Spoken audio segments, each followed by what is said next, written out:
नमस्कार मित्रांनो, अतिशय आनंदाची बातमी तुमच्या सर्वांसाठी असणार आहे। अजून एक जिल्हा न्यायालयाची जाहिरात प्रसिद्ध झालेली आहे। सर्वात अगोदर ही माहिती देतोय, त्यासाठी या व्हिडिओला नक्की लाईक करा। तर बघा मित्रांनो, जिल्हा व सत्र न्यायालय अहमदनगरची जाहिरात आलेली आहे। तुमचं जिल्हा न्यायालय कमेंट बॉक्समध्ये कमेंट करून सांगा, त्याची अशी जाहिरात आली असल्यास तुमच्यापर्यंत नक्की शेअर केली जाईल। तर मित्रांनो, ही लेटेस्ट सफाईगार या पदासाठी परमनंट पदांची जाहिरात आलेली आहे। 2024ची जिल्हा न्यायालय अहमदनगर जिल्हा न्यायालय आस्थापनेवर मित्रांनो, सफाईगार या पदासाठी सुधारित वेतन रचनेत 15,000 ते 47,600 या पेमेंटनुसार आणि सर्व भत्ते देखील तुम्हाला याच्यामध्ये असणार आहे। त्या वेतन श्रेणीनुसार मित्रांनो 2 पदाची निवड यादी तयार करण्यासाठी अर्ज मागवण्यात येत आहेत। तर मित्रांनो, परमनंट जॉब असणार आहे। जिल्हा न्यायालयामध्ये सफाईगार पदाची ही पदभरती जी आहे या ठिकाणी होत आहे।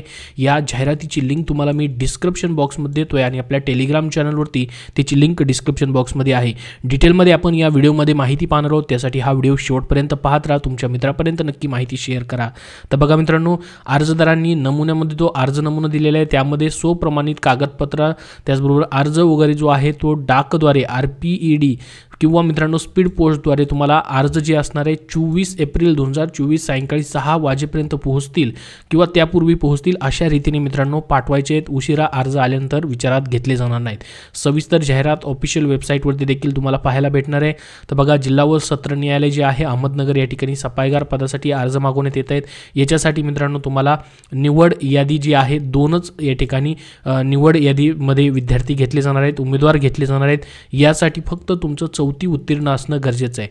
आणि मित्रांनो, या ठिकाणी त्यांनी म्हटलं आहे की गुड फिजिक्स म्हणजे या ठिकाणी तुमचं तुम्हाला जी ॲबिलिटी आहे carry out of the duties attached the post यासोबत मित्रांनो तुम्हाला सफाईगार पद आहे, त्याच्यामुळे तुमचं शारीरिक यष्टी वगैरे चांगली असणं गरजेचं आहे। त्याचबरोबर तुम्हाला इकडून तिकडं सर्व सामान वगैरे नेता वगैरे आलं पाहिजे। ही सर्व त्याच्याबद्दलची माहिती त्यांनी दिलेली आहे। परंतु 4थी उत्तीर्ण तुम्ही असाल तर इथं ॲप्लाय करू शकता।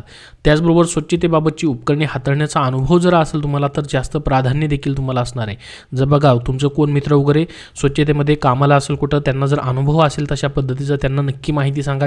जास्त प्राधान्य त्यांना देखील असणार आहे। परंतु 4थी उत्तीर्णवरती तुम्ही अप्लाय करू शकतात। तुमची वयोमर्यादा मित्रांनो 18 वर्षापेक्षा कमी असू नये, 38 वर्षापेक्षा जास्त नसावी। त्याचबरोबर अनुसूचित जाती, अनुसूचित जमाती आणि इतर मागास प्रवर्ग, विशेष मागास प्रवर्गातील उमेदवारांना 43 वर्षापेक्षा जास्त नसावे। म्हणजे 18 ते 43 आणि 18 ते 38 अशा पद्धतीने वयोमर्यादा ठेवण्यात आलेली आहे। त्याचबरोबर वेतन श्रेणी मित्रांनो पूर्णपणे परमनंट जॉब आहे, त्याच्याबद्दल तुम्हाला इथं टेन्शन घ्यायची गरज नाही। डायरेक्टली तुम्ही अप्लाय करू शकतात। आता मित्रांनो, इतर सूचना काय काय दिलेल्या आहेत, कशा पद्धतीने निवड होणार आहे ती सर्व माहिती आपण याच्यामध्ये पाहूयात। अर्ज कसा करायचा तीही तुम्हाला शेवटी सांगतो। तर बघा, तुमची सर्वात अगोदर अल्पसूची लावली जाणार आहे, म्हणजे शॉर्टलिस्ट लावली जाणार आहे। सफाईगार भरती प्रक्रियेच्या वेळी जास्त प्रमाणात अर्ज प्राप्त झाले असते म्हणतात की निवड समिती योग्य ते निकष लावून अर्हता योग्यतेच्या आधारे सफाईगार पदासाठी अल्पसूची तयार केलेली अल्पसूची जिल्हा न्यायालय अहमदनगर येथे लावली जाईल। अशी अल्पसूची तयार करण्याचे व बदल करण्याचे सर्व अधिकार समितीने राखून ठेवलेले आहेत। त्यानंतर मित्रांनो, तुमची चापल्य व साफसफाई परीक्षा होईल। सफाईगार पदासाठी मित्रांनो अल्पसूचित नमूद उमेदवारांची 20 गुणांची चापल्य व साफसफाई कामाचे मूल्यमापन परीक्षा घेण्यात येईल।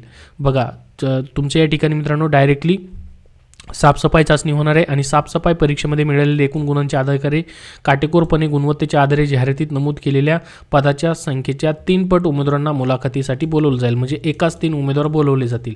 2च जागा आहेत मित्रांनो, म्हणजे एका जागेसाठी 3 उमेदवार, असे 6 ते 7 उमेदवार या ठिकाणी बोलवले जातील।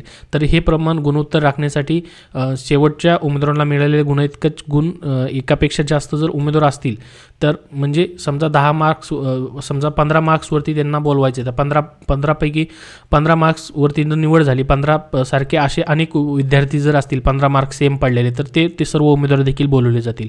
उमेदवारांची 20 गुणांची तोंडी मुलाखत घेण्यात येईल। तर बघा, 20 गुणांची या ठिकाणी तुमची चापल्य चाचणी, साफसफाई चाचणी आणि 20 गुणांची तोंडी परीक्षा तुमची होणार आहे। उमेदवारांची निवड ही सफाईगार पदाच्या चापल्य चाचणी, साफसफाई चाचणी आणि तोंडी मुलाखतीच्या मिळालेल्या एकूण गुणांच्या आधारे मित्रांनो केली जाणार आहे।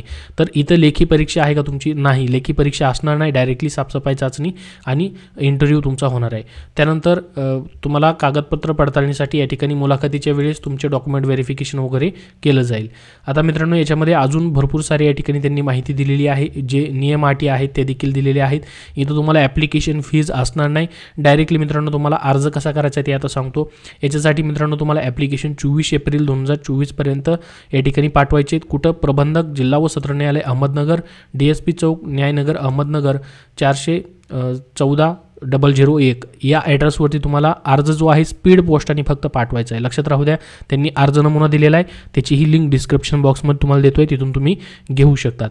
आता अर्ज भरताना काय करायचं आहे, तुमच्याकडं पासपोर्ट साईज फोटो पाहिजे, जो की मित्रांनो अर्जावरती तुम्हाला या ठिकाणी चिटकवायचा आहे. त्यानंतर 2 सन्मान्य व्यक्तीचे जाहिरातीच्या तारखेनंतर दिलेले 2 चारित्र्य प्रमाणपत्र तुम्हाला लागणार आहेत, ज्यामध्ये तुम्ही तुमच्या गावामध्ये राहत असाल तर सरपंच असतील, तलाठी असतील, पोलीस पाटील असतील, असे कुणाचेही घेऊ शकता, मुख्याध्यापक असतील, आणि शहरामध्ये राहत असाल तर नगरसेवक असतील किंवा तलाठी असतील किंवा मित्रांनो आमदार खासदार असतील, अशा 2 सन्माननीय व्यक्तींचे किंवा टीचर्स वगैरे असतील यांचे घेऊ शकतात. त्यानंतर अर्जासोबत एक मधील प्रतिज्ञापत्र जोडवायचं आहे, ते तुम्हाला सर्व फॉर्मॅट दिलेले आहेत. आणि हा अर्ज जो आहे त्याच्यासोबत मित्रांनो तुम्हाला जे डॉक्युमेंट पाठवायचे आहेत तेच तुम्हाला सांगीत करायचे आहेत, म्हणजे सेल्फ अटेस्टेड डॉक्युमेंट देखील सोबत तुम्हाला पाठवायचे, त्याची देखील माहिती याच्यामध्ये त्यांनी दिलेली आहे. पहा, अर्जदारांनी जाहिरातीत दिलेले नमुन्यातील अर्ज आणि त्यासोबत कागदपत्रांच्या स्वप्रमाणित प्रती स्पीड पोस्टाद्वारे किंवा डाकद्वारे या ठिकाणी तुम्हाला पाठवायचे. सर्व डॉक्युमेंट आणि 2 चारित्र्य प्रमाणपत्र देखील तुम्हाला द्यायचे. तर हा पहा अर्ज नमुना तुम्हाला दिलेला आहे. पूर्णपणे अर्ज कसा भरायचा हा नेक्स्ट व्हिडिओमध्ये तुम्हाला सर्व माहिती दिली जाईल. याच्यामध्ये पाहू शकता, ज्याच्यामध्ये तुमची शैक्षणिक अर्हता देखील इथं त्यांनी विचारलेले तेही तुम्हाला टाकायचं आहे. आणि याच्यामध्ये जे नमुने प्रमाणपत्र दिलेले पहा, प्रतिज्ञापत्र जे आहे लहान कुटुंब प्रतिज्ञापत्रचं आहे. आणि त्याच्यानंतर खाली पहा चारित्र्य वर्तणूक प्रमाणपत्र, हे 2 घ्यायचे तुम्हाला, वेगवेगळ्या 2 व्यक्तींचे तुम्हाला घ्यायचे आहेत. आणि त्यांचे नाव, सही, मोबाईल नंबर वगैरे सर्व त्याच्यावरती घ्यायचं आहे. तर याबद्दल अजून तुमचे काय प्रश्न असतील तर कमेंट बॉक्समध्ये विचारा. इतर जिल्हा न्यायालयाची जशी जाहिरात येईल तशी तुमच्यापर्यंत मित्रांनो शेअर केली जाईल. धन्यवाद.